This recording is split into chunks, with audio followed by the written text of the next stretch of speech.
Hello दोस्तों। तो इस वीडियो में तो आपको पता ही है क्या चल रहा है इस वीडियो सीरीज में। कॉन्टेम्पोरेरी अब्स्ट्रैक्ट अलजेब्रा 10th एडिशन जो है बुक का, जोसेफ ए गैलियन।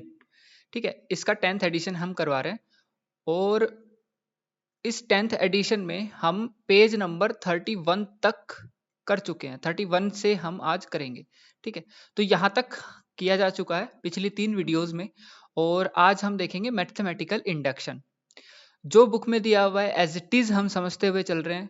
कोई भी प्रॉब्लम आ रही है तो उसको सोल्व करते हुए चल रहे हैं। फिर भी अगर सोल्व नहीं हो रही है, आपको समझ में फिर भी नहीं आ रहा है, तो आप कमेंट सेक्शन में कमेंट करके मुझसे पूछ सकते हैं। ठीक है, तो अभी शुरू करते हैं मैथमेटिकल इंडक्शन से।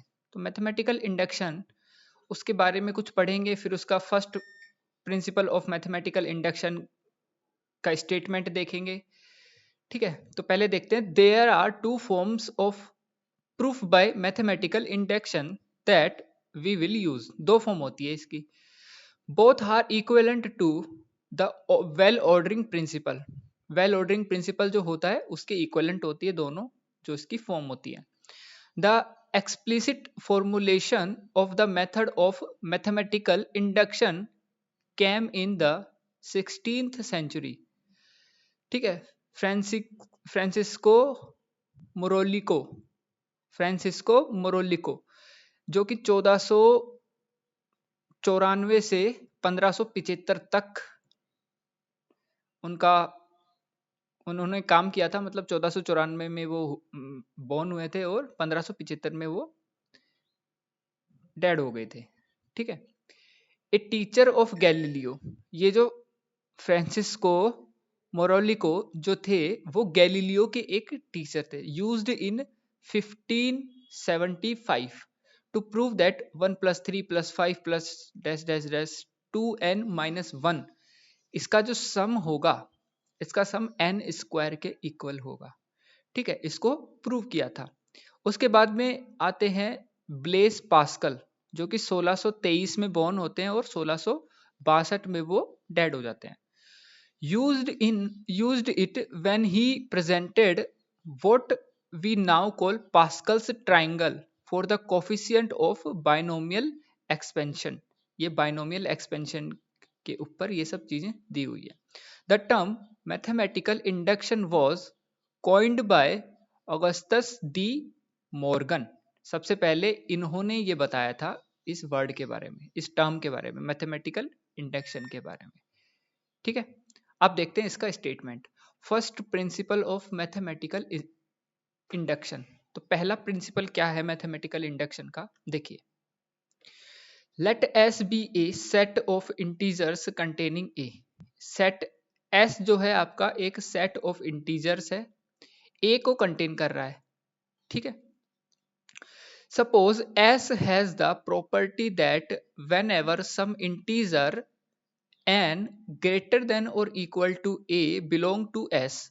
अगर s एक प्रॉपर्टी अपने अंदर रखे ताकि उसके अंदर एक इंटीजर n हो जो कि a से या तो बड़ा हो या a के बराबर हो, बिलोंग्स टू s।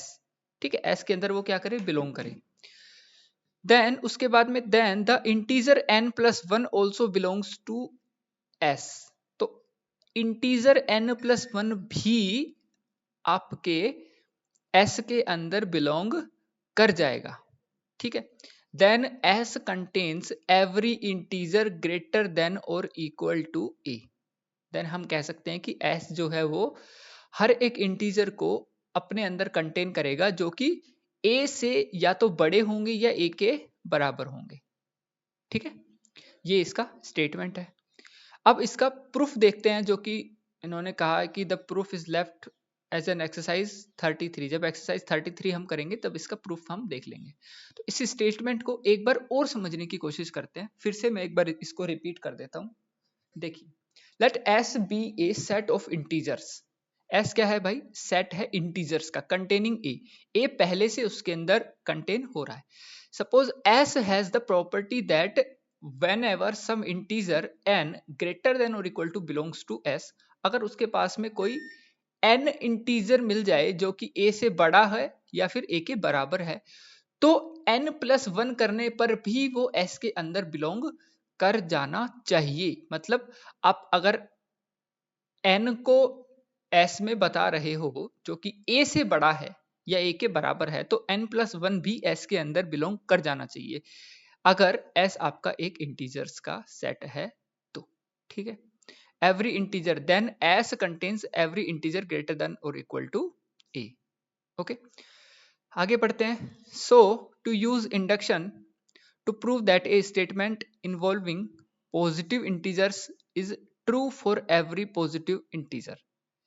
मतलब to use induction to prove that a statement involving positive integers is true for every positive integer। भाई अगर positive integers के बारे में बात करेंगे तो वो हर positive integer के लिए ये जो स्टेटमेंट है हमेशा ही ट्रू हो जाने वाला है। Okay, we must first verify that the statement is true for the integer 1। Integer 1 के लिए ये जो स्टेटमेंट है ना ये फुलफिल हो जाना चाहिए। एक सेकेंड रुकिए। ठीक है, तो 1 के लिए ये स्टेटमेंट ट्रू हो जाना चाहिए। We then assume that the statement is true for the integer n। उसके बाद में हम क्या करते हैं कि n के लिए अज्यूम करते हैं कि ये जो स्टेटमेंट है आपका ट्रू है। Okay, and use this assumption to prove that the statement is true for the integer n+1। पहले हम 1 के लिए बता देते हैं, 1 के लिए ट्रू दिखा देते हैं, वेरीफाई कर लेते हैं कि 1 के लिए ट्रू है या नहीं है।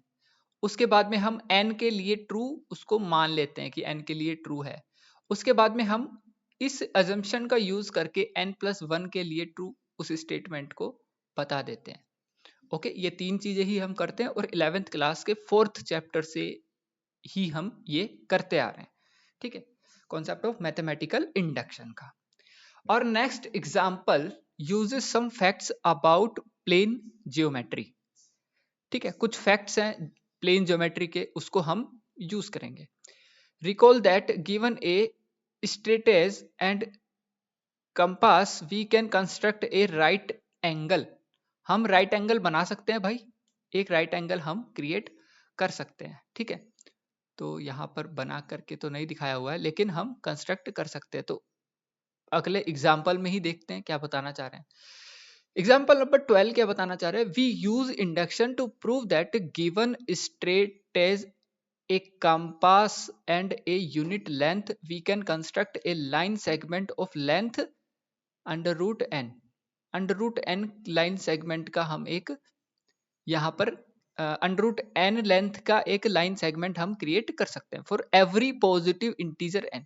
हर पॉजिटिव इंटीजर n के लिए हम रूट n जो है वो कंस्ट्रक्ट कर सकते हैं। ठीक है, ये 9th क्लास के चैप्टर नंबर 1 से आता है। 9th क्लास में हमने दिखाया था ना कि √3 को कैसे शो करेंगे नंबर लाइन पे, √5 को कैसे करेंगे, √8 को कैसे करेंगे, ये सब चीजें वहां से आती है। तो कुछ भी हो, n की वैल्यू कोई भी पॉजिटिव इंटीजर हो, हम हमेशा ही रूट n मतलब अंडर स्क्वायर रूट n हम लेंथ का लाइन सेगमेंट हमेशा ही कंस्ट्रक्ट कर सकते हैं। Okay, the case when n is equal to 1, n is equal to 1 is given। Now we assume that we can construct a line segment of length root n। भाई n की value अगर आपको 1 दे दी गई तो क्या आप अंडर रूट 1 को construct नहीं कर सकते? क्या कर सकते? अब उसके बाद में n के लिए इस को हम ट्रू मान लेते हैं। मान क्या लेते हैं? अज्यूम कर लेते हैं। Now we assume that we can construct. देखो ये जो हाईलाइट है ना, ये पता नहीं इसको हाईलाइट करता हूं तो ऊपर वाला भी हो जाता है, तो थोड़ा समझ जाना, मैं सिर्फ इसी को करना चाह रहा हूं। Then use the straight edge and compass to construct a right triangle with height 1।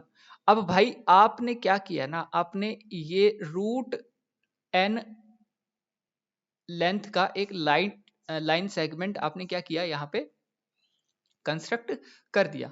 Line segment construct करने के बाद में आपने यूनिट लेंथ मतलब 1 लेंथ का आपने एक इसके ऊपर राइट एंगल पर एक लाइन फिर से कंस्ट्रक्ट कर दी, राइट ट्राइंगल विद हाइट 1, इस हाइट को 1 कर दिया। ठीक है, अब जब इन दोनों को आप मिलाते हो तो बाय द पाइथागोरस थ्योरम आपको ये क्या मिलने वाला है, ये आपको मिलने वाला है ना, यहाँ पर आपको 1 प्लस एन अंडर रूट के अंदर मिल जाएगा। ठीक है, तो उसके बाद में बेस आपका बता ही दिया, रूट एन होगा। The hypotenuse of the triangle has length under root n plus one, hypotenuse ये हो जाएगा। So by induction we can construct a line segment of length root n for every positive integer n. मतलब कि अगर आप एक के लिए लाइन सेगमेंट बना सकते हो, अंडर रूट एक के लिए बना सकते हो, मतलब अंडर रूट वन के लिए, अंडर रूट एन के लिए आप अज्यूम कर लेते हो, तो under root one plus n के लिए भी आप लाइन सेगमेंट क्रिएट कर सकते हो। ठीक है, तो इन तीनों का यूज करके हमने एक क्या बना दिया, एक ट्राइंगल क्रिएट कर दिया। ट्राइंगल जैसे ही क्रिएट किया तो हम यहां से कह सकते हैं कि भाई एवरी पॉजिटिव इंटीजर के लिए जो है वो आपका under root n type, under root n length का लाइन सेगमेंट क्रिएट किया जा सकता है, कंस्ट्रक्ट किया जा सकता है। उसके बाद में आती है एग्जांपल नंबर 13, जिसको हम डी मोरवियस थ्योरम भी यहां पर कहेंगे। ठीक है, De Moivre's theorem, we use induction to prove that for every positive integer n and every real number theta, cos theta plus iota sin theta power n is equal to cos n theta plus iota sin n theta। ठीक है, ये क्या होती है भाई, D Moivre's theorem होती है। Where iota is a complex number is equal to what, under square root minus 1। obviously the statement is true for n is equal to 1। भाई n equal to 1 के लिए ये स्टेटमेंट जो आपका true होना चाहिए, ये वाला स्टेटमेंट। ठीक है, n इक्वल टू 1 के लिए आपका स्टेटमेंट ट्रू है, बिल्कुल सही है। n इक्वल टू ट्रू के लिए n इक्वल टू 1 के लिए आपका स्टेटमेंट सही है। Now assume that it is true for n। अब n के लिए इस स्टेटमेंट को क्या मान लेते हैं हम, ट्रू मान लेते हैं। ठीक है, अब ट्रू मान लेते हैं, वी मस्ट प्रूव दैट कि cos theta plus iota sine theta की जो होल पावर है n प्लस वन, इसके लिए भी ये जो स्टेटमेंट है ट्रू होना चाहिए। ये हम प्रूव करके दिखा देंगे। अगर हम ऐसा प्रूव करके दिखा देते हैं तो ये जो स्टेटमेंट है ये सभी इंटीजर्स के लिए क्या हो जाएगा, ट्रू हो जाएगा। तो हम कैसे दिखाएंगे, देखो अब हम ये दिखाने की कोशिश करेंगे कि cos theta plus iota sine theta power n plus one is equal to cos n plus one theta plus iota sine n plus one theta. ये हम दिखाने की कोशिश करेंगे कि ये इसके इक्वल हो जाता है। तो कैसे करेंगे, देखो जब आप यहां से दिखाना चाहोगे कि cos theta plus iota sine theta की पावर n प्लस वन, तो इसकी पावर अलग अलग, मतलब इसकी पावर n प्लस वन है तो एक पावर n और एक पावर वन यहाँ पे अलग हुआ। n के लिए ट्रू था तो n नीचे आ गया, n नीचे आ गया। यहां पर हमने क्या किया, यहां पर हमने इन दोनों को किया मल्टीप्लाई, इन दोनों को क्या किया यहाँ पे मल्टीप्लाई। मल्टीप्लाई करने के बाद में हमने इसका रियल पार्ट जो है उसको अलग ले लिया, इमेजिनरी पार्ट को अलग कर लिया। रियल पार्ट को अलग ले लिया और इमेजिनरी पार्ट को हमने अलग कर लिया।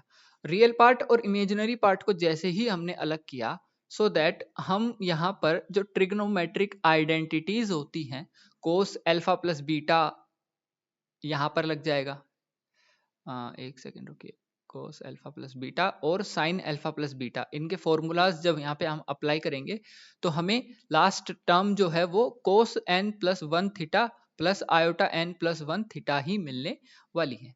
ठीक है, इसके देखो एक ये वाली टर्म और एक ये वाली टर्म आप अगर साथ में लिखते हो तो यहाँ पर आपको क्या मिल जाएगा, यहाँ पर आपको मिल जाएगा कोस वन प्लस एन, वन मतलब इसका वन और इसका एन, कोस वन प्लस एन, और इन दोनों को मिला करके ये वाला और ये वाला, इन दोनों को मिला करके तो कोस एन प्लस वन थीटा, और इसको मिला करके आयोटा के साथ में साइन एन प्लस वन आपको मिल जाएगा।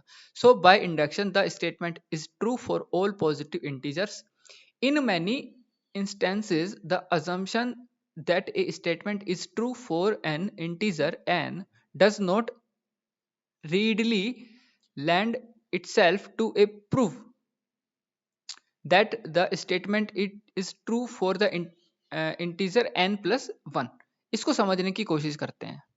ठीक है, तो इस लाइन का मतलब है इन मैनी इंस्टेंसेस, बहुत सारे एग्जांपल्स में क्या होता है, the assumption that a statement is true for an integer n does not readily lend मतलब अपनी इच्छा से कुछ चीज प्रदान करना। ठीक है, itself to a prove that the statement is true for the integer n+1, मतलब हमेशा ही ऐसा आपको नहीं मिलेगा कि n के लिए अगर ट्रू हो जाए तो n+1 के लिए भी ट्रू आपको मिल जाएगा। In such cases the following equivalent form of induction may be more convenient. Some authors call this formulation the strong form of induction. The strong form of induction, इसका मतलब अगली थ्योरम हमें और स्ट्रॉन्ग तरीके से समझाने की कोशिश करेगी। Second principle of mathematical induction, ध्यान से समझने की कोशिश करना। Let S be a set of integers containing a, भाई एस आपका एक इंटीजर्स का सेट है जिसके अंदर ए कंटेन हो रहा है। Suppose S has the property that n belongs to S whenever every integer less than n, सारे इंटीजर्स जो है वो n से तो छोटे ही हैं, एंड ग्रेटर देन और equal to a belong to s, मतलब सारे इंटीजर जो है वो n से छोटे हैं और a से बड़े हैं। तो जितने भी इंटीजर जो आएंगे वो n से तो छोटे आएंगे और a से बड़े आएंगे। Then s contains every integer greater than और इक्वल टू a। ठीक है, सारे इंटीजर्स जो a के इक्वल है और a से बड़े हैं वो S के अंदर अपने आप ही कंटेन हो जाएंगे। ठीक है, फिर से बता देता हूं। S is a set of integers containing A, set of integers containing A. Suppose S has property that n belongs to S, n जो है आपका S के अंदर बिलोंग कर रहा है, whenever every integer less than n। अब ये प्रॉपर्टी क्या है, प्रॉपर्टी ये है कि आप n से सारे ही इंटीजर क्या ले रहे हो, छोटे ले रहे हो, एंड ग्रेटर देन और इक्वल टू n, भाई ग्रेटर देन और इक्वल टू a ले रहे हो। ठीक है, बिलोंग्स टू s, s के अंदर आप बिलोंग करवा रहे हो। Then s contains every integer greater than और इक्वल टू a। ठीक है, अब इसको थोड़ा सा अगर एक्सप्लेन करना चाहें तो देखो x अगर मान लो आपका वो इंटीजर है तो वो आपके n से तो छोटा ही होगा और a से बड़ा या a के बराबर हो सकता है। तो a से बड़ा या a के बराबर जितने भी इंटीजर्स होंगे ना वो सारे के सारे s के अंदर क्या हो जाएंगे, कंटेन हो जाएंगे। The proof is left to the reader, भाई मैं ही रीडर हूं तो अभी मैं क्या प्रूफ बताऊं इसका, अभी मेरे पास भी नहीं है। ठीक है, जो जो इसमें दिया हुआ है वो समझते चलते हैं अभी फिलहाल के लिए।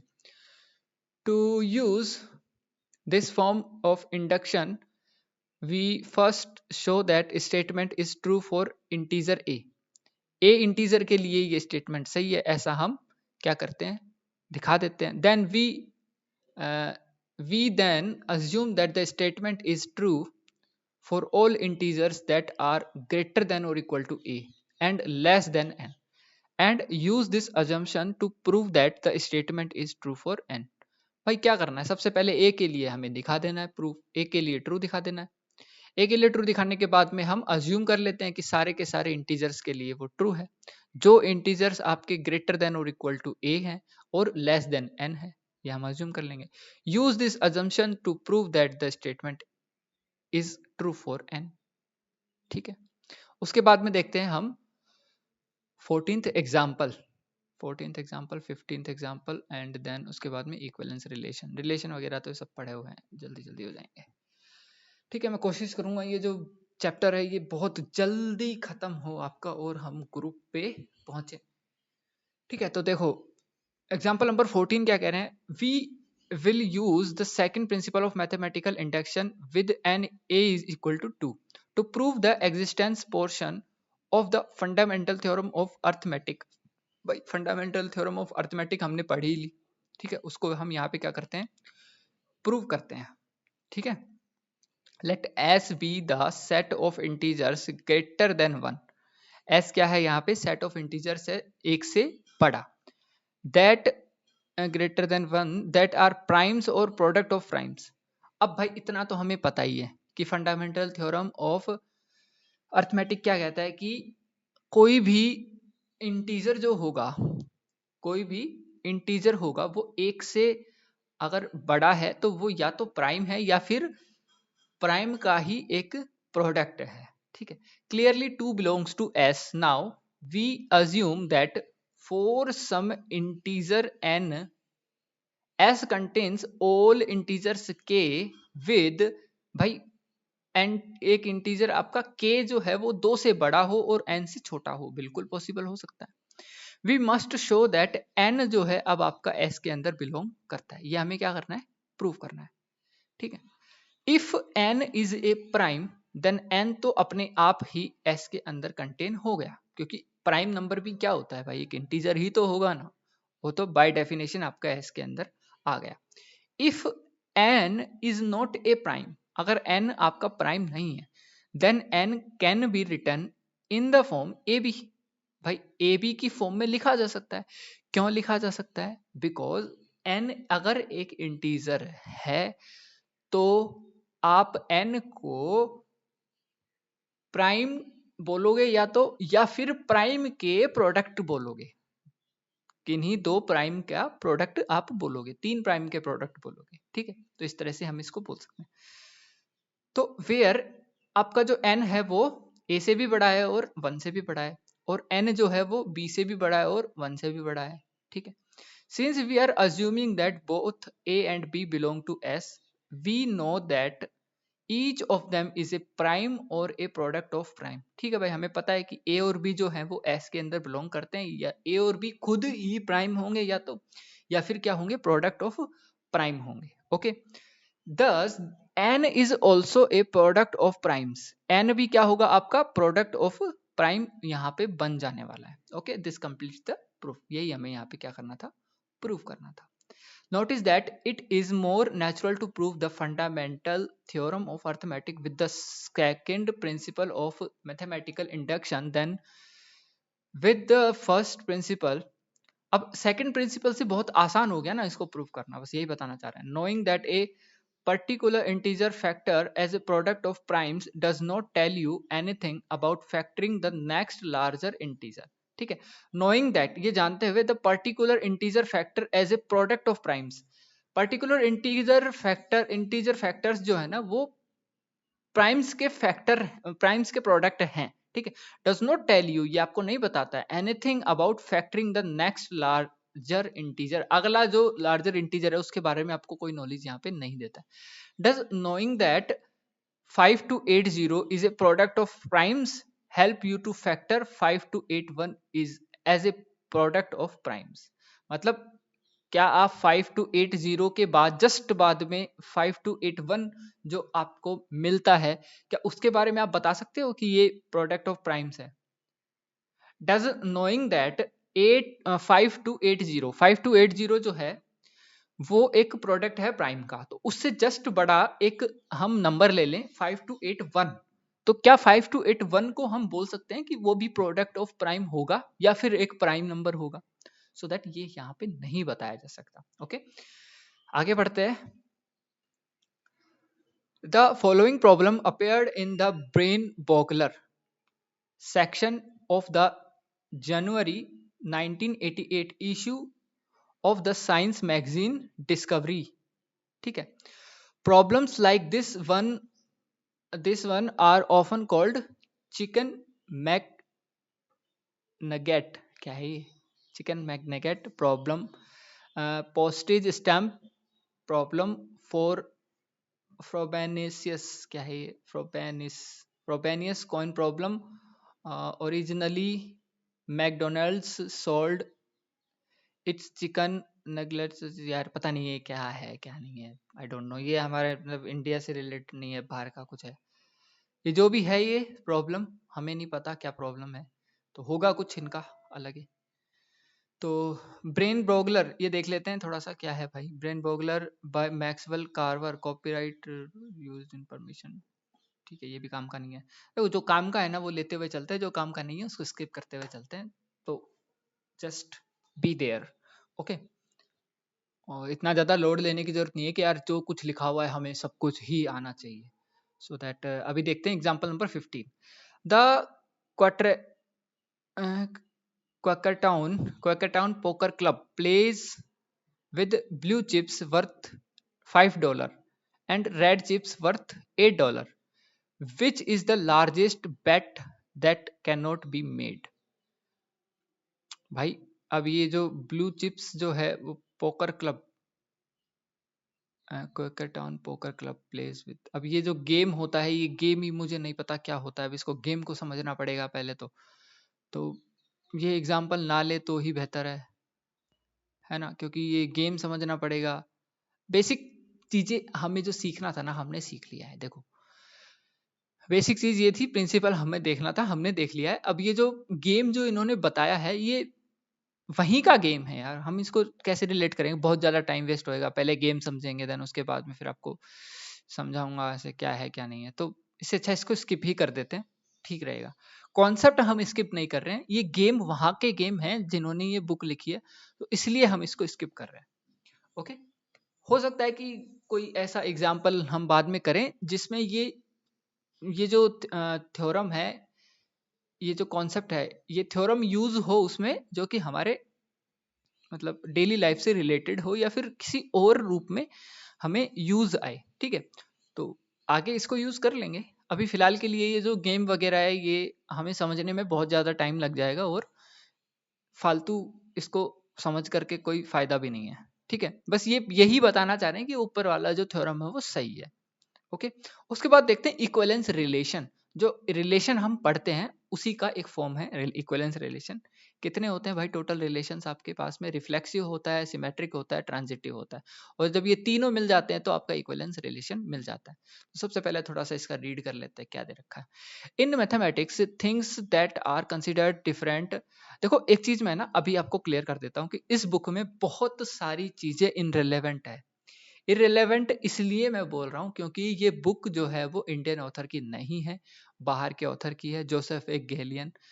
आई डोंट नो कहाँ के हैं वो, अमेरिका के, ब्रिटिश, पता नहीं, देखना पड़ेगा, रुको मैं देखता हूँ। ठीक है, तो वो जोसेफ ए गैलियन जो है वो अमेरिका के मैथमेटिशियन है। तो वो अपने जो एग्जाम्पल्स वगैरह लेंगे, अपने जो कुछ मतलब इसमें बताएंगे थ्योरीज के, थ्योरम्स और उसके प्रूफ्स के अलावा जो बहुत ज़्यादा अमेरिका से रिलेटेड है उसको हम स्किप करते चलेंगे, क्योंकि वहाँ का इतना हमें इतनी जानकारी भी नहीं है और वो हमारे से रिलेवेंट भी नहीं है। ठीक है, और इस टाइप के जो क्वेश्चन वगैरह हैं वो एग्जाम में पूछे भी नहीं जाते हैं।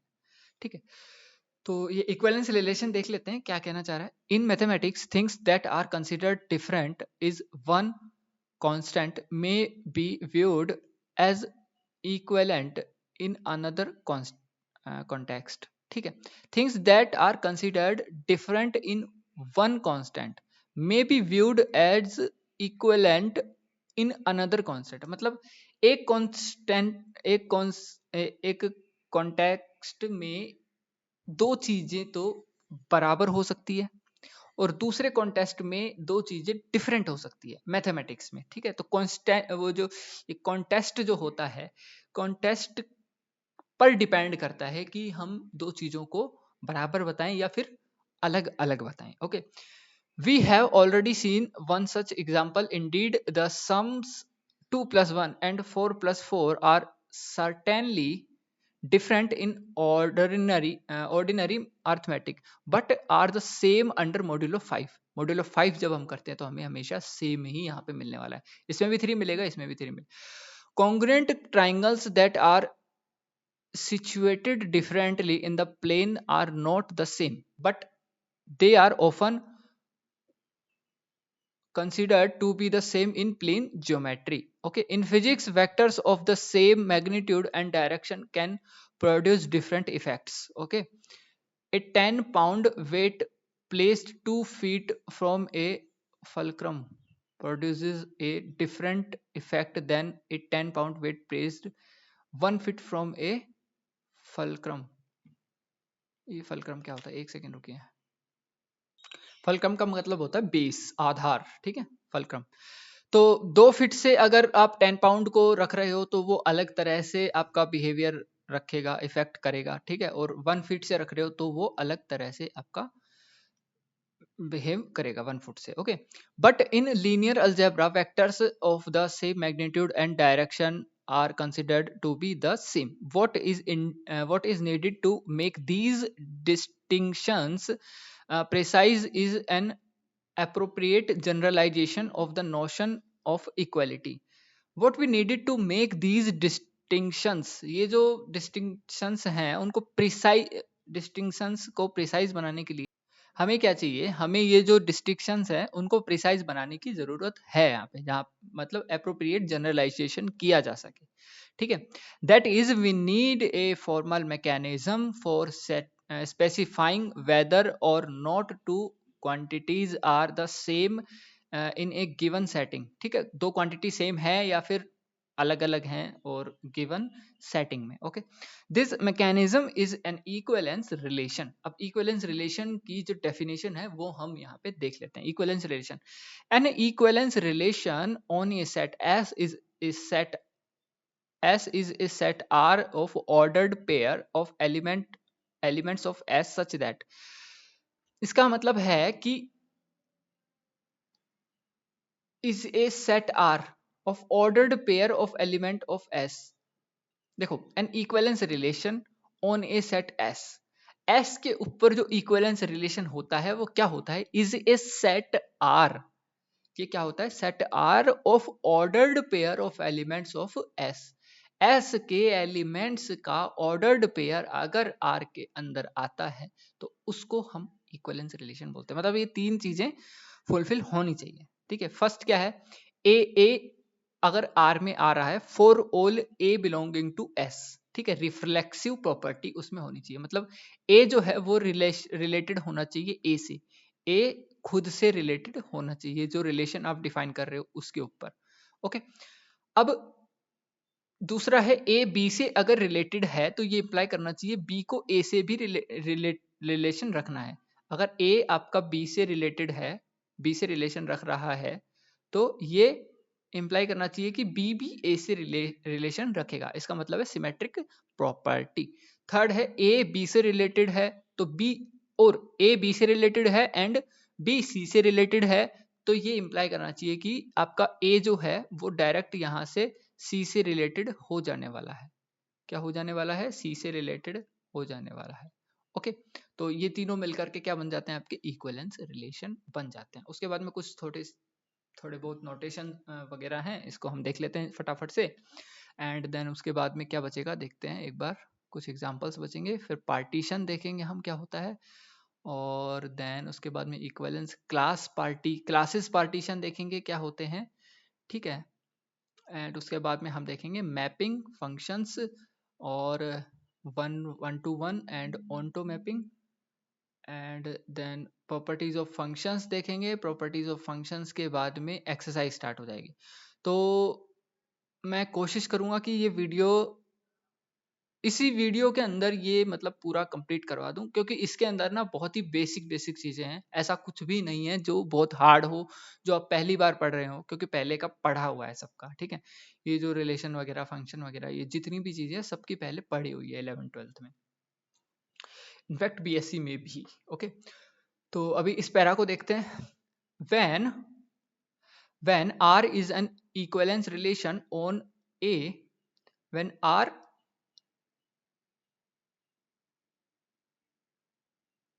is a equivalence relation on a set S, it is customary to write ARP. इसको ऐसे लिखते हैं, क्या लिखते हैं, ARP. देखो भाई, इंग्लिश है ना, थोड़ा सा मतलब मुझे पढ़ने में थोड़ा सा ज़्यादा दिक्कत नहीं होती है, थोड़ी बहुत वर्डिंग मतलब प्रोनाउंसिएशन में थोड़ा बहुत हो सकता है, आप समझ जाया करो, ठीक है. मेन कॉन्सेप्ट पे ध्यान दिया करो, क्या बोलना चाह रहा हूँ. तो ARB को क्या बोलेंगे हम, A is related to B, जो कि हमने 11th क्लास में भी पढ़ा था. इंस्टीट्यूट ऑफ ये लिखने की बजाय हम क्या बोलेंगे, ARP इसको बोलेंगे. Also, since an equivalence relation is just a generalization of equality, generalization of equality का ही मतलब क्या है, equivalence relation क्या है, generalization of equality ही है. A suggestive symbol such as या तो ऐसे या ऐसे या फिर ऐसे, ठीक है. ये तीन सिंबल्स हम यूज करते हैं हम रिलेटेड बताने के लिए, ठीक है. is usually used to denote the relation. Using this notation, the three conditions for an equivalence relation become A related to A related to B implies B related to A. A related to A is the first property, okay, that is reflexive property, and second is A related to B implies B related to A. This is the symmetric property. Third is A related to B and B related to C. A related to B and B related to C, it is implies that A related to C.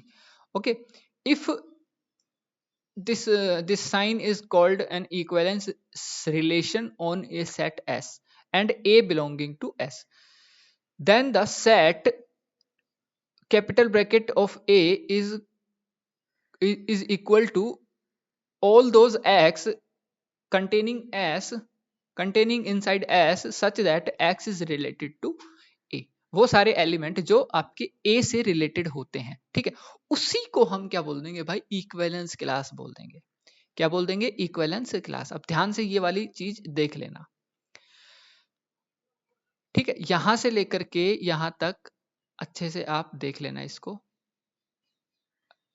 कि अगर ये वाला जो sign है इसको हम एक equivalence relation बोल रहे हैं एस में, इक्विवेलेंस रिलेशन बोल रहे हैं एस में, तो ए जो है ए, उसको अगर आप ऐसे लिखते हो कैपिटल ब्रैकेट में, तो उसका मतलब क्या होता है, उसका मतलब होता है equivalence class of S. Equivalence class के अंदर वो सारे एलिमेंट्स आएंगे जो कि एस के अंदर तो बिलोंग करते होंगे और ए से रिलेटेड होंगे. ए से क्या होंगे, रिलेटेड होंगे. Now come to the example number 16. Let S be the set of all triangles in a plane. S क्या है, सेट ऑफ ऑल ट्राइंगल्स है एक प्लेन में. If a b belonging to S, तो ए भी एक triangle होगा, B भी एक ट्राइंगल होगा. भाई एस के अंदर सारे ट्राइंगल्स ही तो हैं. Then a is related to b, भाई दोनों रिलेटेड है. A and b are similar, that is a and b have corresponding angles that are the same. ठीक है, this is an this notation, this equivalence notation is an equivalence notation on S. मतलब मैंने भी वही बोल दिया, equivalence relation. ठीक है, उसके बाद में एग्जांपल नंबर 17 देखते हैं. Let S be the set of all polynomials with real coefficients. तो F और G जो है वो भी आपके पोलिनोमियल ही होंगे विद रियल कोफिशिएंट, अगर S के अंदर बिलोंग कर रहे हैं तो. F अगर G से रिलेटेड है तो F डैश भी G डैश से रिलेटेड होगा, जहां पे F डैश जो होगा वो आपका डेरिवेटिव होगा F का, ठीक है, और G डैश होगा डेरिवेटिव G का. Simple. Then this sign is an equivalence relation on S since two polynomials with equal derivative differ by constant. एक कांस्टेंट से डिफर कर सकते हैं. ठीक है,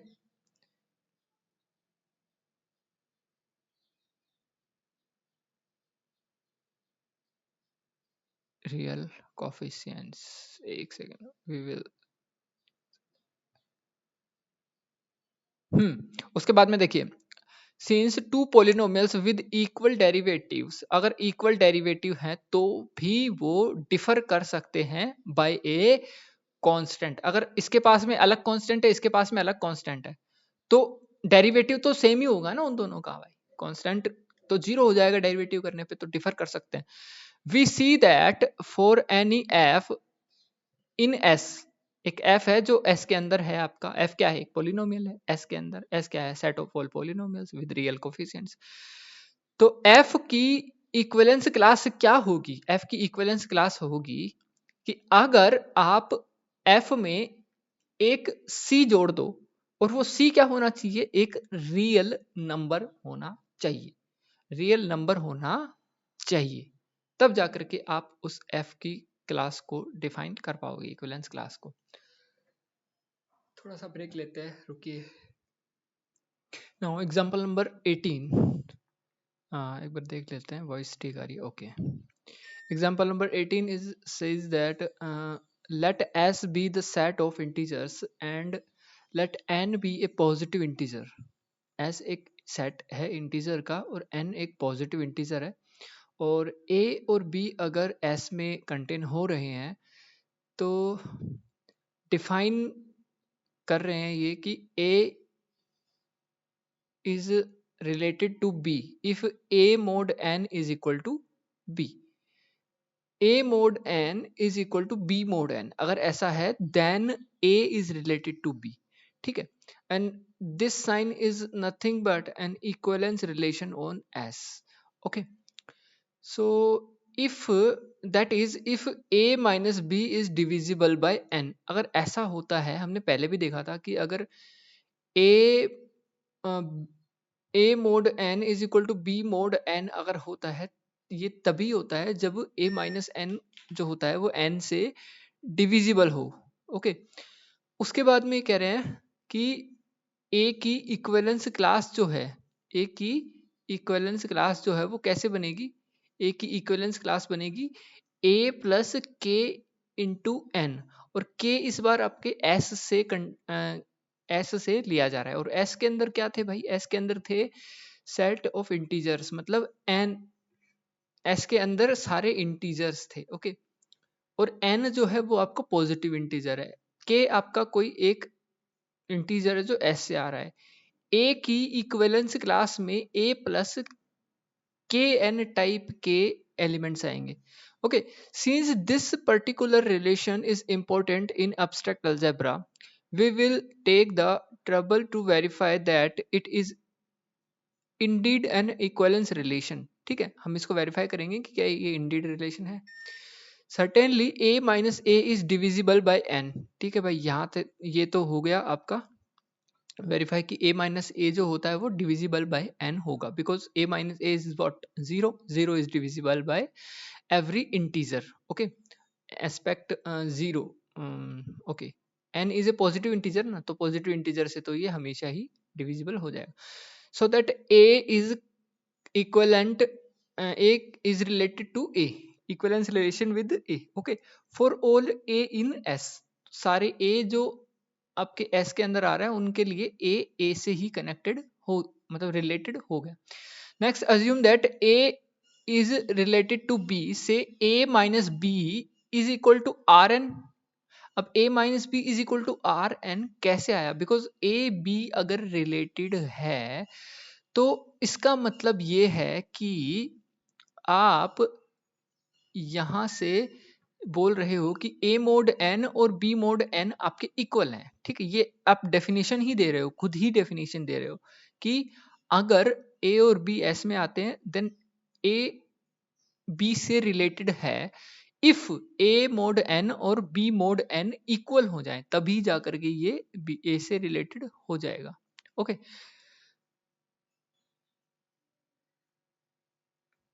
ठीक है. तो उसके बाद में next, assume that a is related to b. अगर a b से रिलेटेड है तो a माइनस b जो है उसको n डिवाइड करना चाहिए. n क्या करना चाहिए, डिवाइड करना चाहिए. तो n अगर डिवाइड करेगा तो एक तीसरा नंबर r आपको, तीसरा मतलब एक इंटीजर r आपको मिल जाना चाहिए. डिवाइड करने का यही तो मतलब है ना, कि a माइनस बी को डिवाइड करके आपको एक इंटीजर मिल जाए. ठीक है, and also b minus a जब आप करोगे तो आपको एक minus integer minus of that r मिलेगा. Okay, and therefore b is related to a. तो यहां से हमें क्या पता चला कि b भी आपका a से रिलेटेड है, बिकॉज b माइनस ए जो आपका मिला है माइनस आर इंटू एन, उससे भी तो ये पता चल गया ना कि भाई b a से रिलेटेड है. b a से रिलेटेड है, क्यों, b माइनस ए अगर n से डिवाइड हो सकता है तो इसका मतलब क्या है कि b आपका a से रिलेटेड है और b आपका a से रिलेटेड है, यह हमने बता दिया. Finally assume that a b से रिलेटेड है एंड b c से रिलेटेड है. तो a माइनस बी जो होगा वो n से डिवाइड हो जाएगा, b माइनस सी जो होगा वो भी n से डिवाइड हो जाएगा, और a माइनस बी n से डिवाइड होकर के आपको r देगा, b माइनस सी n से डिवाइड होकर के आपको s देने वाला है. Then we have a minus c. a minus c is what, a minus b plus b minus c. Now we can write a minus b as Rn and b minus c is equal to Sn. So we can write this. Now we can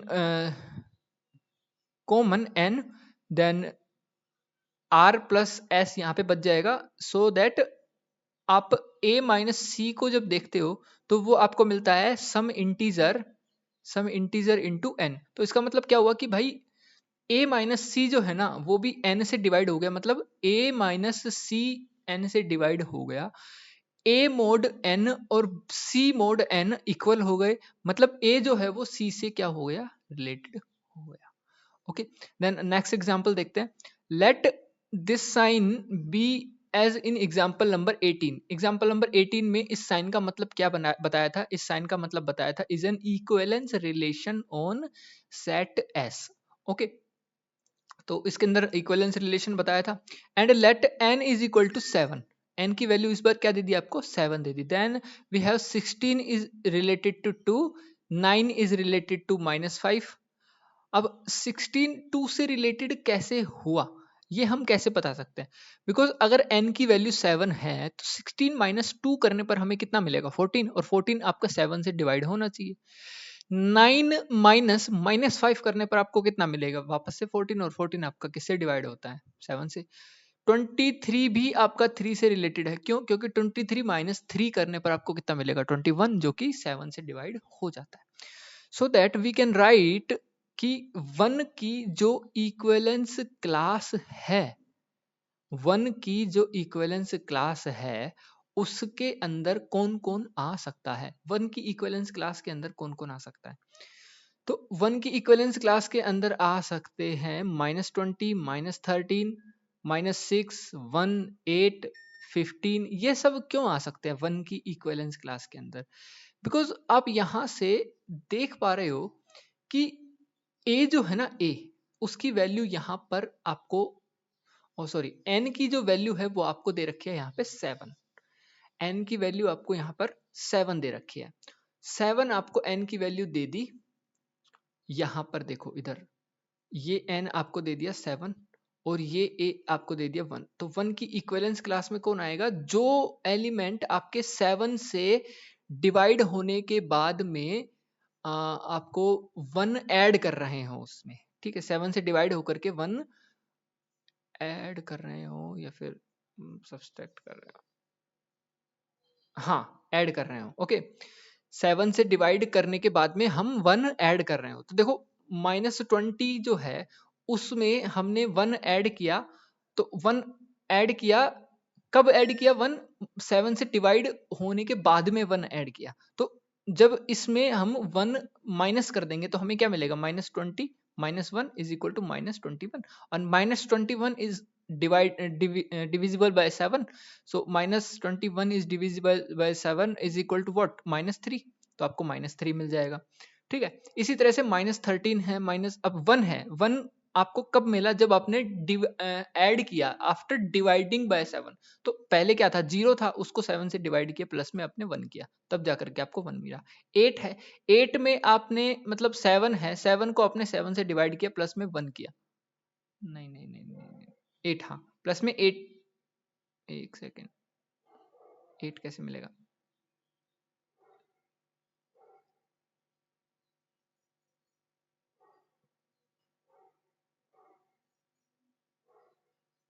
एक second रुको।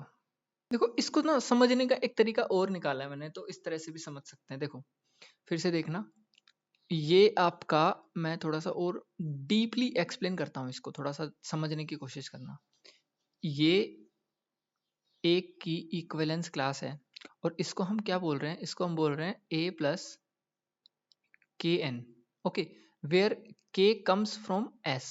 Okay, और इस बार आपका ना n की value दे रखी है 7, n की वैल्यू 7 दे रखी है। तो भाई a प्लस के एन जो होगा वो क्या होगा, मुझे ये बताओ कि k आपका एक क्या है, इंटीजर है, k आपका इंटीजर है, n की वैल्यू आपको दे दी 7। तो a प्लस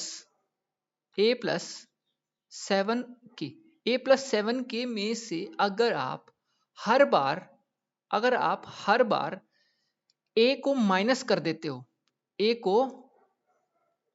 को माइनस कर देते हो, तो आपको हमेशा ही एक नंबर मिलेगा जो कि 7 से हमेशा ही डिविजिबल होगा। कैसे होगा, देखो आपने यहां पर 1 की इक्विवेलेंस क्लास बोली, 1 की इक्विवेलेंस क्लास बोली, तो 1 की इक्विवेलेंस क्लास में वो नंबर्स आएंगे जिनमें से 1 माइनस करने के बाद में 7 से डिवाइड हो जाए। मतलब अगर आप 1 की इक्विवेलेंस क्लास लिखते हो तो उसमें कैसे नंबर आएंगे, उसमें नंबर आएंगे भाई 1+7 इंटू की, 1+7 इंटू की, ऐसे नंबर आएंगे। अब ये कैसे आए, ये कैसे आए, ये भी देखने की जरूरत है। तो इसकी इक्विवेलेंस क्लास में वो सारे नंबर आएंगे जो 7 से 7 के मल्टीपल में 1 ऐड करने के बाद में आते हैं। मतलब 7 का मल्टीपल 21 था, उसमें हमने 1 7 के मल्टीपल में आप 1 को ऐड कर दोगे, तब जाकर के आपको इक्विवेलेंस क्लास के जो नंबर्स है वो मिलने वाले हैं। जैसे कि 8 है, 8 ठीक है, 8 में से जब आप -1 करोगे ना, इसके अंदर से जब आप -1 करोगे तभी तो आपको 7 के मिलेगा, और 7 के जब आपको मिलेगा ना यहाँ पर, तभी तो वो 7 जो होगा 7 के वो 7 से डिवाइड हो सकेगा। ठीक है, यही तो तरीका है। 15 है, 15 में से आप -1 करोगे तभी तो 7 से डिवाइड हो पाएगा ना। ठीक है, अब जैसे 4 है, 4 की इक्विवेलेंस क्लास में वो सारे एलिमेंट्स आएंगे, 4 की इक्विवेलेंस क्लास में वो सारे एलिमेंट्स आएंगे जो 4 प्लस 7 के टाइप के होंगे, 4+7 के टाइप के होंगे। मतलब इसका मतलब ये है कि अगर इसकी इक्विवेलेंस क्लास में आने वाले एलिमेंट से 4 को हटा दिया जाए, 4 को हटा दिया जाए, तो जो बचेगा वो 7 से डिवाइड होना चाहिए। जैसे यहाँ अगर 4 को माइनस कर दे, तो 4 को माइनस करेंगे तो कितना आ जाएगा, -14, -14 7 से डिवाइड हो जाएगा। ओके, 11 है, 11 से हम 4 को माइनस कर दे तो 7 आ जाएगा, वो भी 7 से डिवाइड हो जाएगा। 18 है, 18 से आप 7 को माइनस कर देते हो, 4 को माइनस कर देते हो तो क्या बचा, 14, 14 आ गया तो वापस से वो आपका 7 से डिवाइड हो जाएगा। तो मतलब ये है ना कि ए, आपका कोई भी ए है, उसकी इक्विवेलेंस क्लास n के ऊपर डिपेंड करती है। n आपको कुछ दे रखा होगा तो उसकी इक्विवेलेंस क्लास क्या होगी, a प्लस n इंटू के, जहां पर k आपका एक सेकेंड रुको, k आपका क्या होगा, इंटीजर होगा, कोई भी इंटीजर होगा। ठीक है, उस सेट से। अब a में ये जो आपको इक्विवेलेंस क्लास में जो एलिमेंट्स मिलेंगे ना, उन एलिमेंट्स में से अगर आप a को माइनस कर दो तो जो बचेगी वैल्यू, वो वैल्यू हमेशा ही आपकी n से डिविजिबल होगी, n से डिविजिबल हमेशा ही होगी। ठीक है, यही आपको एग्जांपल नंबर 19 में बताया जा रहा है और यही हमने एग्जांपल नंबर 18 में भी किया है। ओके, तो ये जो क्लास वगैरह जो है वो आगे बहुत ज़्यादा यूज़ होंगी, तो अभी अच्छे से समझ लेना इसको। आप एक बार फिर से देख लेना अगर आपको समझ में नहीं आया, और फिर भी नहीं आए देन फिर कमेंट करना, मैं अगली वीडियो में फिर यहीं से शुरू कर दूंगा। अब देखते हैं एग्जाम्पल नंबर 20। एग्जाम्पल नंबर 20 में कह रहे हैं एक सेट दिया हुआ है एस, एक सेट एस दिया हुआ है और वो है आपका इक्वल ए कोमा बी। ठीक है, एक पॉइंट ए कोमा बी जहां पर ए और बी इंटीजर्स हैं और बी जहां पर नॉन जीरो है, बी यहां पर क्या है, नॉन जीरो है। If a b and c d belonging to S, then a b और सी डी इक्वेलेंट होंगे, इक्वेलेंस एक दूसरे के इक्वेलेंट होंगे, इक्वेलेंस रिलेशन दिखाएंगे। कब दिखाएंगे, इफ ए डी जो है वो बी सी के बराबर हो जाए, ए डी जो है वो किसके बराबर हो जाए, बी सी के बराबर हो जाए। Why, a d b c के बराबर क्यों हो जाए, ये डेफिनेशन दे रखी है। ठीक है, ये डिफाइन कर रखा है, डिफाइन इस तरह से हो जाए। Okay, now then this sign is an equivalence relation on S. ठीक है भाई, the motivation for this example comes from fraction. Fraction से इस एग्जांपल का मोटिवेशन आया, अब किस तरह से होगा आगे देखते हैं। In fact the pairs a, b and c, d are equivalent if the fractions a over b and c over d are equal। ठीक है, मतलब अगर a, b और c, d इक्वेलेंट हैं, सॉरी a, b और c, d equivalent हैं अगर a over b और c ओवर d आपके इक्विवेलेंट होंगे। अब ये कहां से आए, ये कहां से आए, ये आए देखो, आपने यहां पर डिफाइन किया है ना कि a b आपका इक्विवेलेंस रिलेशन दिखाएगा c d के साथ में। ठीक है, इक्विवेलेंस रिलेशन दिखाएगा सी और डी के साथ में if AD is equal to BC हो, AD is equal to BC हो। अब AD is equal to BC को जब सोल्व करते हैं तो A over B is equal to C over D आपको डायरेक्ट यहीं से मिल जाता है। तभी तो जाकर के हम यहाँ पे बोल पा रहे हैं ना कि A ओवर B और C over D are equal होने चाहिए, ऐसा करके। Okay, to verify that this sign is an equivalence relation known as not AB is related to AB। AB भाई AB से रिलेटेड होगा हमेशा ही, क्योंकि AB और BA दोनों हमेशा ही इक्वल हो जाएंगे। ठीक है, which is true. Next we assume that AB जो है वो CD के इक्वल है, क्योंकि AD और BC आपका इक्वल हो जाएगा। ठीक है, ये हमने अज्यूम कर लिया।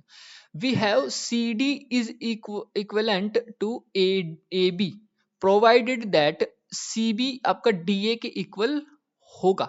ठीक है, ये जो डेफिनेशन दे रखी है इस डेफिनेशन से, विच is true from commutativity of multiplication. अब मल्टीप्लीकेशन, यार इसको बंद करना, कम्यूटेटिविटी ऑफ मल्टीप्लीकेशन की जो कम्यूटेटिविटी है उसकी वजह से हम ऐसा लिख सकते हैं। ठीक है, finally we assume that AB अगर CD के इक्विवेलेंट है और CD अगर EF के इक्विवेलेंट है, एंड प्रूव करेंगे हम क्या कि AB आपका EF के इक्विवेलेंट है। कैसे प्रूव करेंगे, देखो, this amount to using AD आपका BC के इक्वल है। ठीक है, अकॉर्डिंग टू आवर डेफिनेशन, ये जो डेफिनेशन दी हुई थी यहाँ पे, एंड CF आपका DE के इक्विवेलेंट होगा। ओके, अब आपको यहां से प्रूव क्या करना भाई, AF जो है ना वो BE के इक्विवेलेंट होना चाहिए। AF किसके इक्विवेलेंट होना चाहिए, देखो AD, A वाला और D वाला लास्ट वाले ले लिए दोनों, और B और C BC, तो इस तरह से ये AF और BE इक्वल होने चाहिए, ये हमें प्रूव करना है। कैसे करेंगे, multiplying both side AD equal to BC by F, इसको बोथ साइड F से हमने क्या कर दिया, मल्टीप्लाई कर दिया। AD इक्वल टू BC तो हमें दिया हुआ ही था, इसको क्या कर दिया, बोथ साइड हमने F से मल्टीप्लाई कर दिया, रिप्लेसिंग CF बाई DE। अब CF जो है वो आपको दिया हुआ है, किसके इक्वल दिया हुआ है भाई, CF कहाँ गया, एक सेकेंड रुकिए, CF ये रहा, CF किसके इक्वल दिया हुआ है, CF DE के दिया हुआ है, DE के इक्वल दिया हुआ है। तो F को हमने रिप्लेस कर दिया किसको, बोथ साइड F से मल्टीप्लाई किया, और CF को रिप्लेस कर दिया किससे, DE से। ठीक है, we obtain that what, ADF is equal to BCF, okay, and is equal to BDE। Since D is not equal to 0, D not equal to 0 क्यों आया, क्योंकि यहां पर आपको कंस्टेंट दिया हुआ है कि B जो है ना, अगला आने वाला जो नंबर है, जैसे AB है तो B जो है वो 0 नहीं होना चाहिए, तो D आपका नॉन जीरो है। D नॉन जीरो है तो we can cancel D from the first and last term. First में से और लास्ट में से हम D को क्या कर सकते हैं, कैंसिल कर सकते हैं। अगर जीरो होगा तो कैंसिल नहीं कर सकते, नॉन जीरो होगा तो कैंसिल कर सकते हैं। So that we can obtain simply AF equal to BE, और AF इक्वल टू BE यहाँ पे हमें मिल जाएगा। उसके बाद में हमारा ये जो प्रूफ है वो कंप्लीट हो जाएगा। ओके, उसके बाद में देखते हैं डेफिनेशन ऑफ पार्टीशन। पार्टीशन का क्या मतलब होता है, ठीक है। तो पार्टीशन का मतलब होता है a partition of a set S is a collection of non empty disjoint subset of S whose union is S. ठीक है, मतलब एस का पार्टीशन क्या होता है, एस का पार्टीशन होता है नॉन एम्प्टी डिसजॉइंट सबसेट्स। अब डिसजॉइंट सबसेट का यहाँ पे क्या मतलब होता है, डिसजॉइंट सबसेट्स का मतलब होता है कि आप किन्हीं भी दो सबसेट्स को लेकर के उनका इंटरसेक्शन निकालो तो आपको एक नल सेट मिले हमेशा ही। ठीक है, उसका मतलब होता है डिसजॉइंट सबसेट्स। डिसजॉइंट मतलब उनके इंटरसेक्शन में कोई भी एलिमेंट्स ना हो। Okay, now example number 21, the sets singleton 0 and 1 2 3 and -3 -2 -1, ये तीनों अलग अलग सेट्स हैं। अगर इन तीनों में किन्हीं भी दो का हम इंटरसेक्शन निकालते हैं तो हमें हमेशा ही नल सेट मिलेगा। ठीक है, तो मतलब ये तीनों डिसजॉइंट सेट्स, और इनका अगर हम यूनियन कर देते हैं तो हमें पूरा इंटीजर्स का सेट मिल जाएगा। ठीक है, तो इसमें आगे क्या कह रहा है, constitute a partition of the set of integers. ये हमारे सेट का पार्टीशन, पार्टीशन मतलब यार भाग कर देना, अलग अलग कर देना, पार्टीशन कर देना, ठीक है, किसी चीज को अलग अलग कर देना, पार्टीशन का मतलब।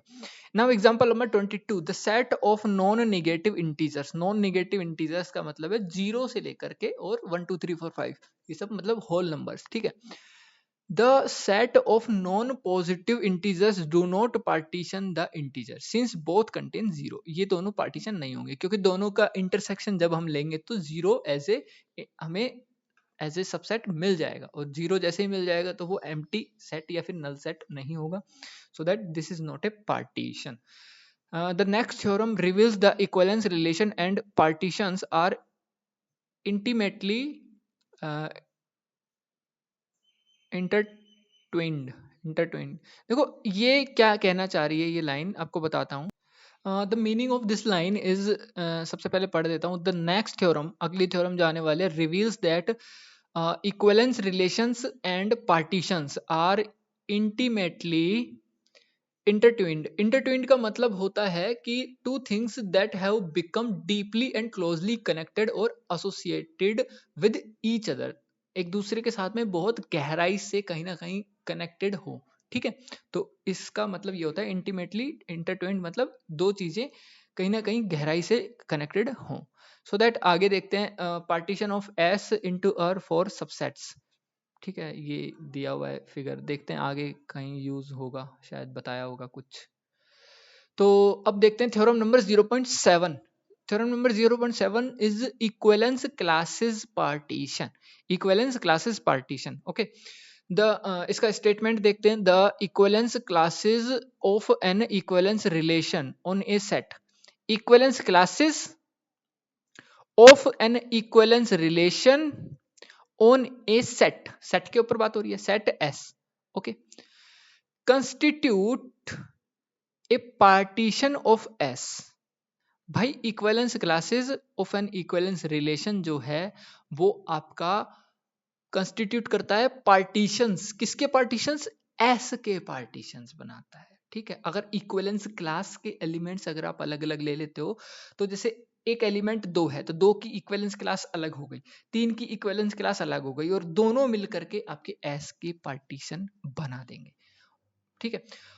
Conversely for any partition P of S there is an equivalence relation on S whose equivalence classes are the element of P, ठीक है। अगर P आपका एक पार्टीशन है S का, then there is an equivalence relation on S। S के पास एक equivalence relation आपको हमेशा एक मिलेगा, whose equivalence classes, उसकी जो equivalence classes होंगी, are the elements of P, वो P का ही एलिमेंट होगा, ठीक है। अब ये जो स्टेटमेंट होगा, ये स्टेटमेंट है, आपको समझ में आ गया होगा अच्छे से, एक बार पढ़ोगे इसको फिर से समझ में आ जाएगा कि जो इक्विवेलेंस क्लासेस होती हैं वो कुछ भी नहीं होती है। The equivalence classes of an equivalence relation on a set is constitute a partition of S. जो इक्विवेलेंस क्लास होती है इक्विवेलेंस रिलेशन की, किस पर? सेट पर, वही क्या करती है? पार्टीशन कंस्टिट्यूट करती है, किसको? पार्टीशंस को, ठीक है। Conversely for any partition P, अगर आपको पार्टीशन P दिया हुआ है किसका? S का, then there is an equivalence class, एक ऐसी इक्विवेलेंस क्लास आपको हमेशा मिल जाएगी whose equivalence classes are the, एक ऐसा इक्विवेलेंस रिलेशन मिल जाएगा S में whose equivalence classes are the elements of P, ठीक है। उसके बाद में इसका प्रूफ देखते हैं। इसका प्रूफ बहुत इंटरेस्टिंग है, देखते हैं। Let this sign be an equivalence relation on a set S। तो इस साइन को मैं आगे इक्विवेलेंस ही बोलने वाला हूं, okay. For any a belonging to S, S के अंदर कोई आपका एक एलिमेंट A बिलोंग कर रहा है, the reflexive property shows that A आपका A के ही क्लास में आ जाएगा। रिफ्लेक्सिव यही तो बोलता है ना कि A खुद ही की क्लास में आ जाए।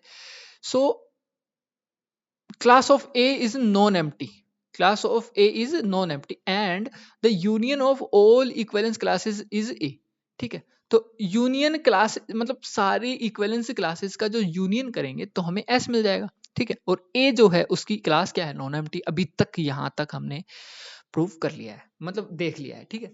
Now suppose that this A and this B are the class of A and class of B are distinct equivalence classes. ये दोनों अलग अलग equivalence classes हैं.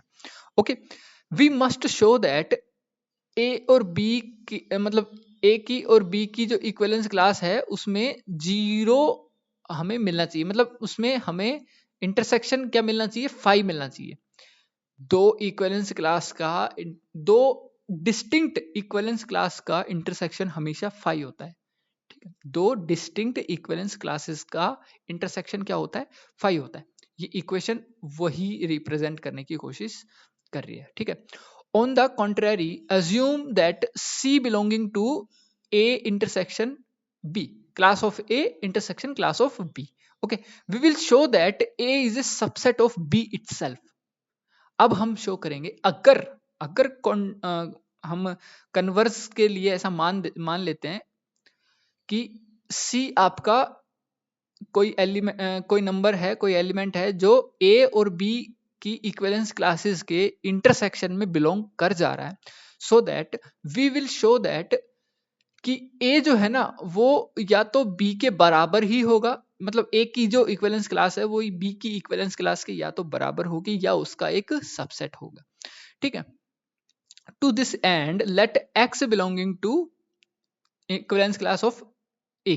Okay, we then have C is equivalence to A, C is equivalence to B, and X is equivalence to A. We then have C is equivalence to A, C is equivalence to B. अगर C आपका A और B के intersection में अगर आ रहा है, C जो है यहां से देखो C जो है वो A और B की इक्विवेलेंस क्लासेस के इंटरसेक्शन में अगर वो आ रहा है तो C जो होगा वो A के साथ भी इक्विवेलेंस रिलेशन दिखाएगा, C जो होगा वो B के साथ भी इक्विवेलेंस रिलेशन दिखाएगा. और अगर X आपका A के अंदर कंटेन हो रहा है तो X जो है वो भी A के साथ में इक्विवेलेंस रिलेशन दिखाएगा. वेरी सिंपल, जो दिया हुआ था उसी का यूज करके हमने ये लिख लिया. Okay. Now further, by the symmetric property we also have A is equivalence to C. A is equivalence to C. इस सिमेट्रिक प्रॉपर्टी से हम ये बता सकते हैं. सिमेट्रिक प्रॉपर्टी क्या बोलती है कि A B के रिलेटेड है, B C के रिलेटेड है, तो A किसके रिलेटेड हो गया, C के हो गया. तो इस तरह से C अगर A के है, इसको कैसे देखें, एक सेकेंड रुको.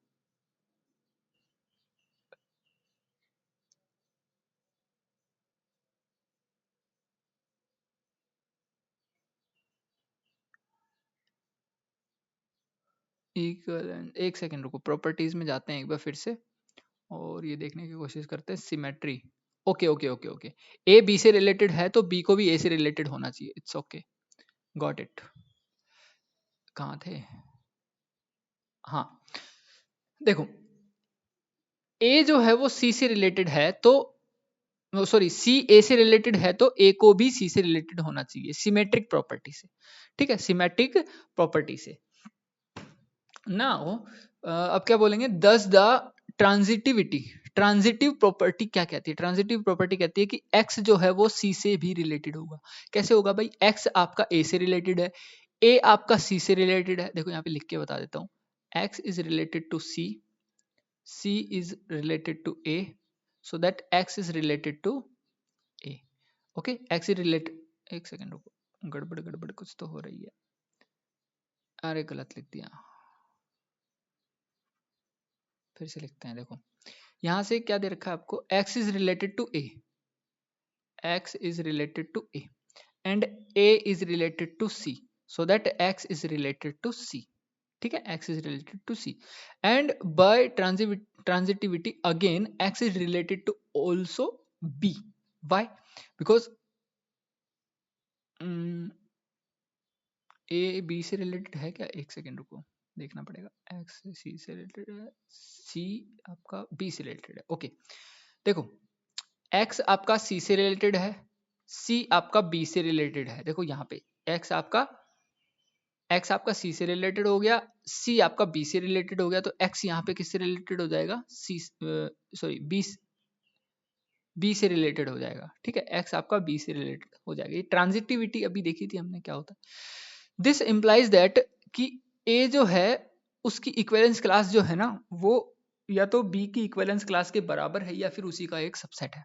ओके, एनालॉजिकली क्या बोलते हैं, एक सेकंड रुको, ठीक है। तो एनालॉगसली इसका मतलब होता है तुलनात्मक रूप से। देखो कुछ कुछ मीनिंग्स होते हैं यार, मुझे भी नहीं आते तो उनको देखना पड़ता है बीच में रुक करके, तो कोई दिक्कत नहीं है, हमारा टारगेट है पढ़ना, समझ में आनी चाहिए चीजें बाकी, ठीक है। एनालॉगसली मतलब तुलनात्मक रूप से बी जो है उसकी इक्विवेलेंस क्लास ए की इक्विवेलेंस क्लास के या तो बराबर है या फिर उसी का एक सबसेट है, ठीक है। तुलनात्मक रूप से मतलब अगर हम इसको फिर से रिवर्स करके चला दें तो भी हमें क्या मिल जाएगा, ये मिल जाएगा। तो ए जो है उसकी इक्विवेलेंस क्लास और बी की इक्विवेलेंस क्लास जो है वो हमें इक्वल ही मिल जाएगी, और जब हमें इक्वल मिल जाएगी तो हमारा एक कॉन्ट्राडिक्शन यहाँ पे मिल जाएगा ना कि ये डिस्टिंक्ट इक्विवेलेंस क्लास है, क्योंकि हमने यहाँ पे क्या बोला था, वी मस्ट शो दैट कि ए और बी की इक्विवेलेंस क्लास का इंटरसेक्शन 5 होना चाहिए, बट यहाँ तो कुछ और ही मिल रहा है। In contradiction to our assumption that class of A and class of B are distinct equivalence classes. Okay, to prove the converse, let P be a collection of non-empty disjoint subsets of S, ठीक है, whose union is S. The to prove the converse, let P be a collection of non-empty disjoint subsets. भाई P जो है ना वो आपके non empty disjoint subsets का subsets हैं, किसके, एस के, ठीक है, ये पहले हम मान लेते हैं।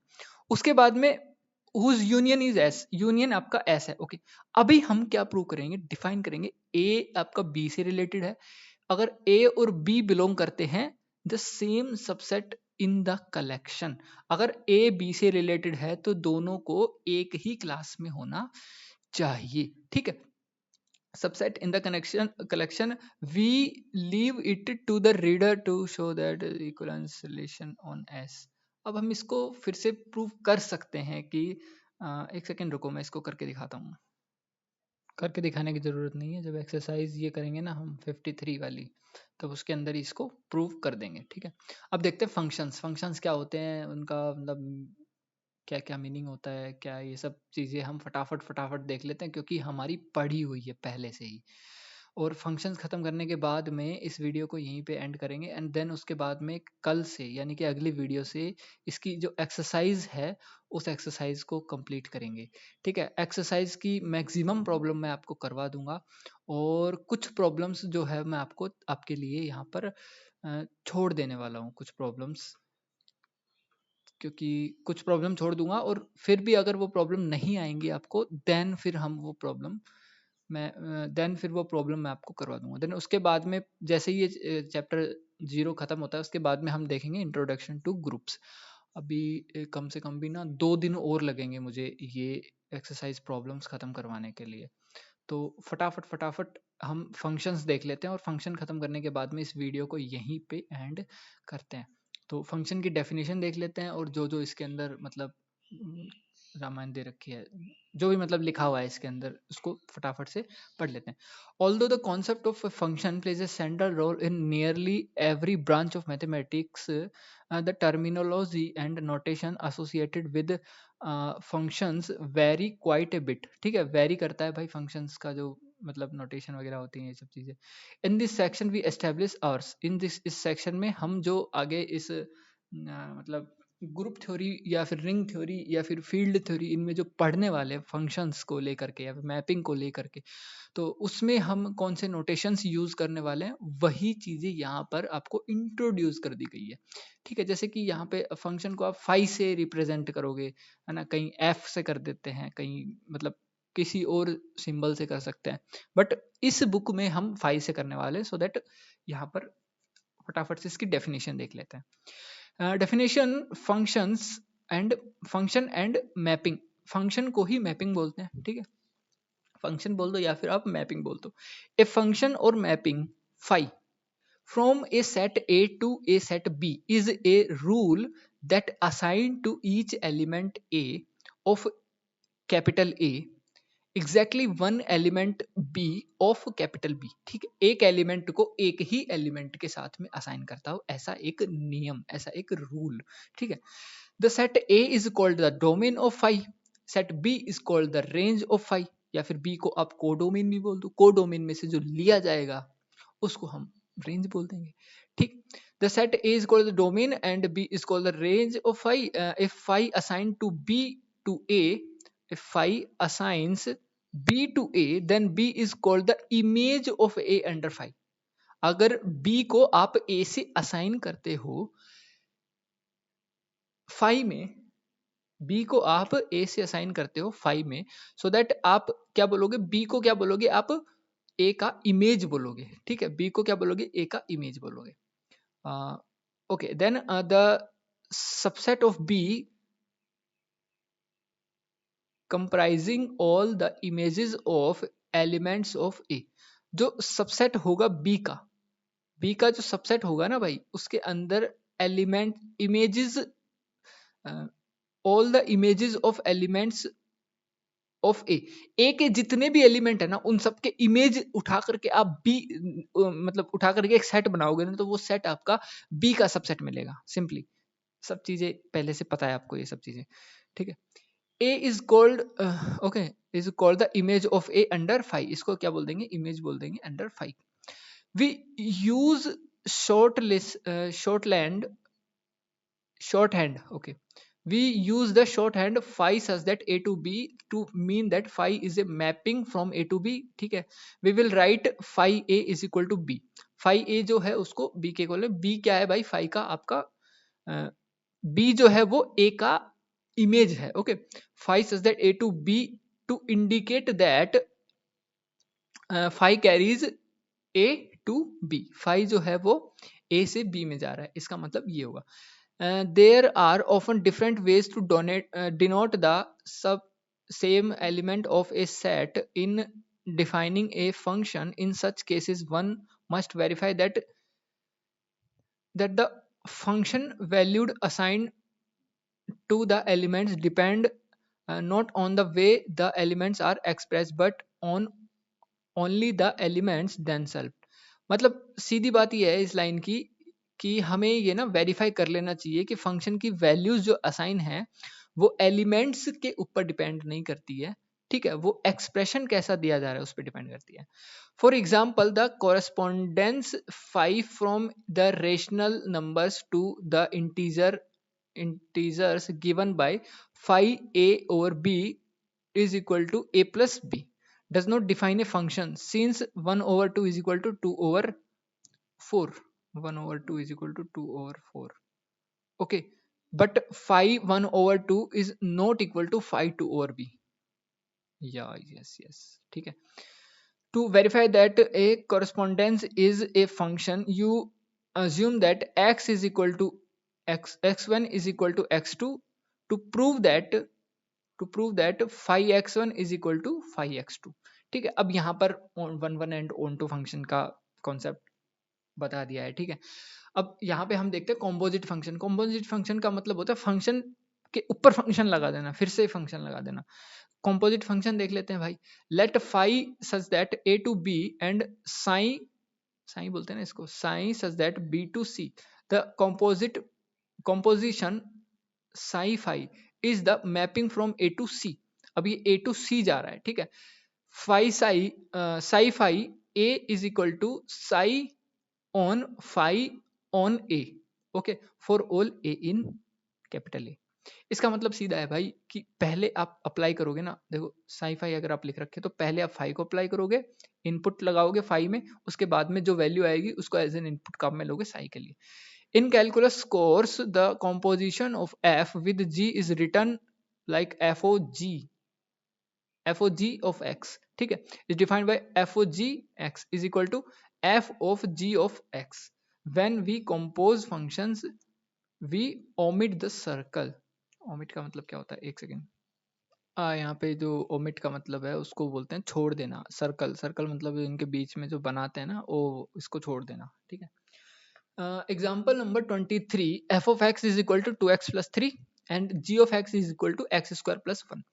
Then f जी, एफ जी 5 हम जब निकालना चाहते हैं तो हम क्या निकालेंगे, एफ ऑफ जी ऑफ 5। तो सबसे पहले जी ऑफ 5 जब हम निकालते हैं तो जी के अंदर 5 रखते हैं, तो इसका 5 5 जा 25 प्लस 1 26। तो यहाँ पे जो 26 मिलेगा हमें, वो 26 को हम एज एन इनपुट काम में लेंगे एफ ऑफ एक्स के लिए। तो 26 जब इसमें रखा तो हमें 55 मिल गया। ठीक है, इसी तरह से ये बाकी की चीजें भी आप देख सकते हैं, सेम है। ठीक है, उसके बाद में देखते हैं one to one function. One to one function का सिंपल सा मीनिंग ये है, a function 5 from a set A is called one to one if for every A1 and A2 belonging to A. हमेशा ही आपको अगर उनकी इमेज अगर बराबर मिल रही है तो वो इनपुट भी आपको इक्वल मिलने चाहिए। इमेज अगर बराबर है तो इनपुट भी इक्वल होने चाहिए। That is the only way we can say a function is one one function या one to one function. Okay, the term one to one is suggestive. Suggestive, ये जो वर्ड में टर्म है one to one, ये suggestive है। Suggestive मतलब सांकेतिक, संकेत करने वाली भाषा। Since the definition ensures that one element of B can be the image of only one element of A. Alternatively, phi is 1 to 1 if A is not equal to B implies that phi of A, oh sorry, A1 is not equal to A2 implies that phi A1 is not equal to phi A2. That is the different element of A map to different elements of B. That's it. Okay, ये आपको पता ही है यार कि one one और onto function क्या होते हैं। ठीक है, अब function from A onto B, इसकी डेफिनेशन भी बताने की बहुत खास मुझे जरूरत लग नहीं रही है ना। तो चलो ठीक है, बता ही देते हैं फटाफट से। A function 5 from a set A to a set B is said to be onto if onto onto B set, रुको दोबारा देखते हैं। A function 5 from a set A to a set B is said to be onto B if each element of B is the image of at least one element of A। मतलब ये जो आपका ये वाला जो set होगा ना, ये वाला, ये इस सेट में कोई भी एलिमेंट आपका खाली नहीं छूटना चाहिए। मतलब इसके सारे एलिमेंट, इसका हर एलिमेंट किसी ना किसी एक एलिमेंट की इमेज होनी चाहिए। किसके सेट की? इस सेट की किसी ना किसी एक एलिमेंट की इमेज होनी ही होनी चाहिए। That's it. ठीक है, तो यही आपका ओंटो का डेफिनेशन होता है और आपने कई बार पढ़ लिया होगा। ठीक है, 11th में, 12th में, उसके बाद भी कई बार पढ़ लिया होगा। हाँ, मतलब बहुत सारे टॉपिक्स में। तो प्रॉपर्टीज देख लेते हैं हम। Theorem 8.0.8 properties of functions. Given functions, phi एक फंक्शन, अल्फा एक फंक्शन दिया हुआ है आपको ए से बी, और बीटा एक फंक्शन दिया हुआ है बी से सी, और गामा एक फंक्शन दिया हुआ है सी से डी। तो अल्फा बीटा गामा, वो गामा बीटा और अल्फा जो है वो गामा बीटा अल्फा के इक्वल हो जाएगा। मतलब आप तीन फंक्शन दिए हुए ना आपको, तो तीनों फंक्शन एसोसिएटिविटी के लॉ को यहाँ पर सेटिस्फाई करेंगे। मतलब कि आप किसी ये पता है क्या है? ये है ये आपका कॉम्पोजिट फंक्शन है। कि सबसे पहले देखो, अगर आप एक इनपुट लेते हो, मान लो ये इनपुट है, इस इनपुट में आप पहले अल्फा लगाओगे, फिर जो वैल्यू मिलेगी उसको एज एन इनपुट लोगे बीटा के लिए, फिर जो वैल्यू मिलेगी उसको एज एन इनपुट लोगे गामा के लिए। तो जो वैल्यू आएगी वो वैल्यू इक्वल होगी किसके? अब नहीं गड़बड़ बता दिया, एक सेकंड रुको, वो तो मैंने डायरेक्ट ही बता दिया। देखो, अगर हम पहले इसकी वैल्यू निकाल लें,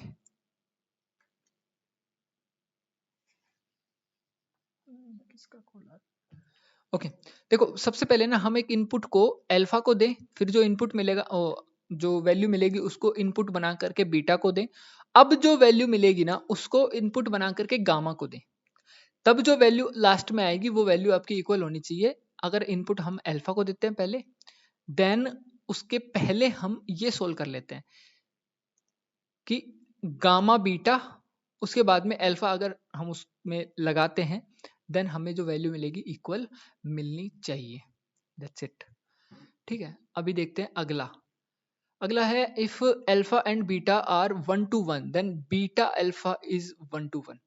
अल्फा अगर अल्फा और बीटा 1 to 1 है, 1 1 है, तो बीटा अल्फा भी आपका 1 1 हो जाएगा। Okay, if alpha and beta are onto then beta alpha is on to.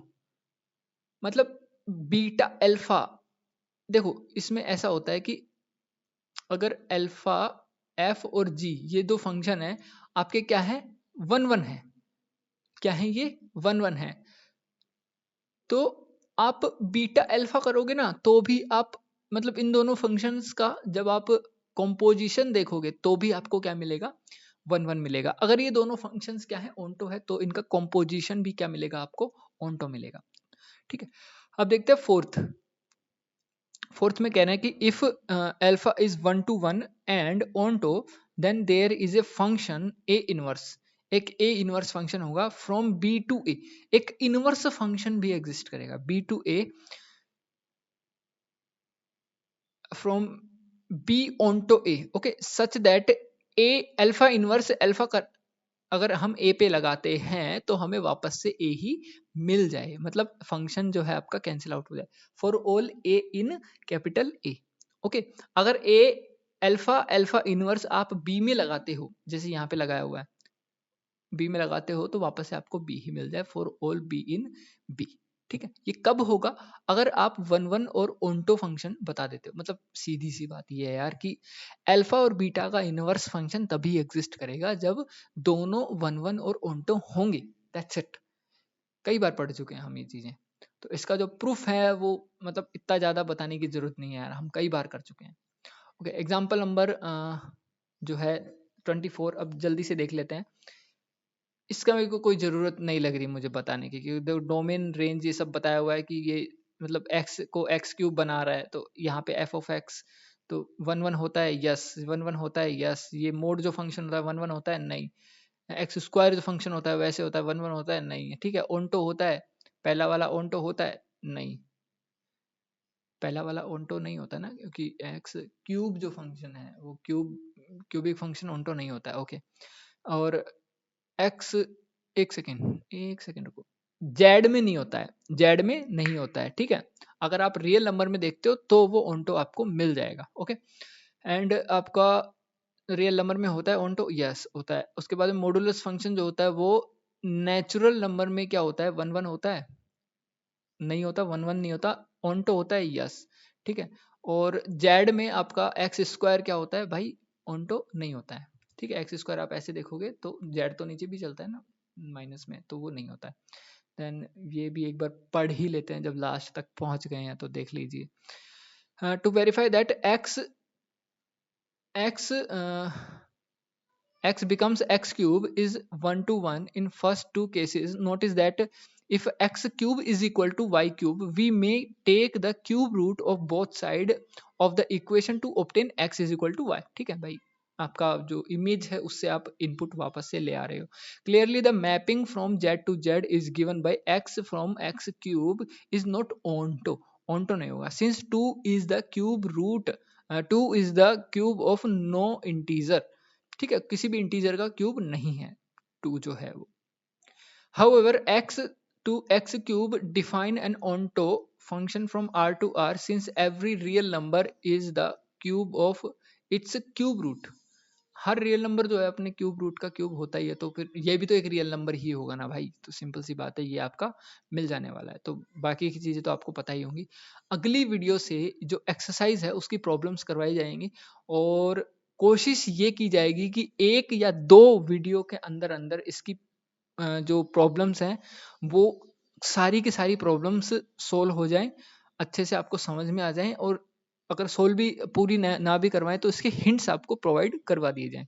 ठीक है, तो अगली 2 वीडियो के अंदर अंदर मैं कोशिश करूंगा कि ये आपको फटाफट से जो 52 प्रॉब्लम्स हैं ये सारी फिनिश हो जाएं, कंप्लीट हो जाएं। उसके बाद में फिर तीसरी जो वीडियो आएगी, तीसरी वीडियो में हम शुरू करेंगे इंट्रोडक्शन टू ग्रुप्स, और फिर अब हमारी रफ्तार बढ़ने वाली है। धीरे धीरे हम मतलब रिगरसली इसको करते हुए चलेंगे, समझते हुए चलेंगे, और इसको बहुत डीप से समझते हुए चलेंगे। अब तक तो नॉर्मल नॉर्मल चीजें थी, मैं कुछ चीजें स्किप भी कर रहा था, अब से कोई चीज स्किप नहीं की जाएगी जो काम की है, ठीक है। जैसे रोटेशन वगैरह ये क्या होता है, ये सब चीज आपको बहुत बेहतरीन तरीके से समझाया जाएगा। पढ़ते रहिए। अभी के लिए tata, bye bye, thank you.